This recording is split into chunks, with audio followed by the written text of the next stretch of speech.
We'd like to share with you Psalm 116, the psalm for this Sunday, the second Sunday following Easter.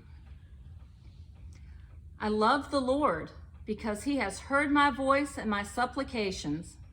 Because he inclined his ear to me, therefore I will call on him as long as I live. The snares of death encompassed me. The pangs of Sheol laid hold on me. I suffered distress and anguish. Then I called on the name of the Lord. O Lord, I pray, save my life. What shall I return to the Lord for all his bounty to me? I will lift up the cup of salvation and call on the name of the Lord. I will pay my vows to the Lord in the presence of all his people. Precious in the sight of the Lord is the death of his faithful ones. O Lord, I am your servant.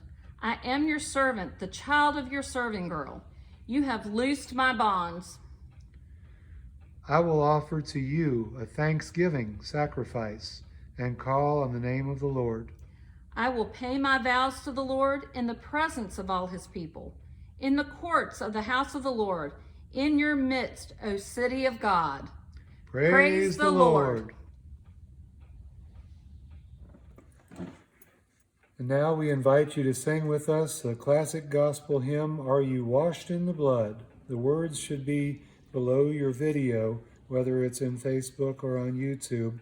Sing along with us. Are you washed in the blood?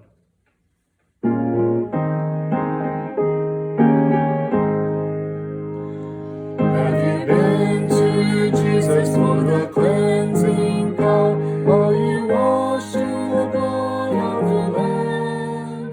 Are you fully trusting in His grace this hour? Are you washed in the blood of the Lamb? Are you washed in the blood?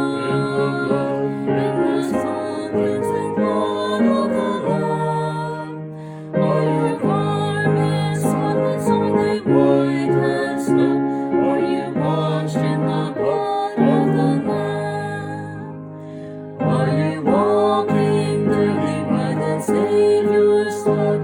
Are you washed in the blood of the Lamb? Do you rest each moment in the crucified? Are you washed in the blood of the Lamb? Are you washed in the blood, in the soul cleansing blood of the Lamb? Are your garments spotless? Are they white as snow? Are you washed in the blood of the Lamb? When the bridegroom comes, will all your robes be white? Are you washed in the blood of the Lamb? Will your soul be ready for the mansions bright? Are you washed in the blood of the Lamb? Are you washed in the blood, in the soul cleansing blood of the Lamb? Are your garments spotless? Are they white as snow? Are you washed in the blood of the Lamb? Lay aside the garments that are stained with sin. Are you washed in the blood of the Lamb? There's a fountain flowing for the souls unclean. Are you washed in the blood of the Lamb? Are you washed in the blood, in the soul cleansing blood of the Lamb? Are your garments spotless? Are they white as snow? Are you washed in the blood of the Lamb?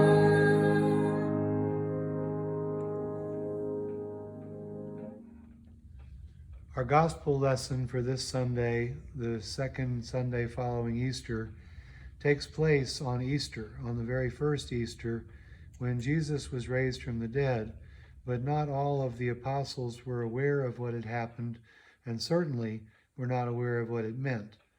And so this event takes place on a road leaving Jerusalem on that first Easter day. Now that same day, 2 of them were going to a village called Emmaus, about 7 miles from Jerusalem. They were talking with each other about everything that had happened. And as they talked and discussed these things with each other, Jesus himself came up and walked along with them. But they were kept from recognizing him. And he asked them, "What are you discussing together as you walk along?" They stood still, their faces downcast. One of them, named Cleophas, asked him, "Are you the only one living in Jerusalem who doesn't know the things that have happened there in these days?" "What things?" he asked. "About Jesus of Nazareth. He was a prophet, powerful in word and deed before God and all the people. The chief priests and our rulers handed him over to be sentenced to death, and they crucified him. But we had hoped that he was the one who was going to redeem Israel. And what is more, it is the 3rd day since all this took place. In addition, some of our women amazed us. They went to the tomb early this morning, but didn't find his body. They came and told us that they had seen a vision of angels who said he was alive. Then some of our companions went to the tomb and found it just as the women had said, but him they did not see. He said to them, "How foolish you are! How slow to believe all that the prophets have spoken! Did not the Messiah have to suffer these things and then enter his glory?" And beginning with Moses and all the prophets, he explained to them what was said in all of the scriptures concerning himself. And as they approached the village to which they were going, Jesus continued on as if he were going farther. But they urged him strongly, "Stay with us, for it's nearly evening. The day is almost over." So he went in to stay with them. And when he was at the table with them, he took bread, and he gave thanks and broke it, and began to give it to them. Then their eyes were opened, and they recognized him, and he disappeared from their sight. They asked each other, "Were not our hearts burning within us while he talked with us on the road and opened the scriptures to us?" They got up and returned at once to Jerusalem. There they found the 11 and those with them assembled together, and saying, "It is true, the Lord has risen and has appeared to Simon." Then the two told what had happened on the way and how Jesus was recognized by them when he broke the bread.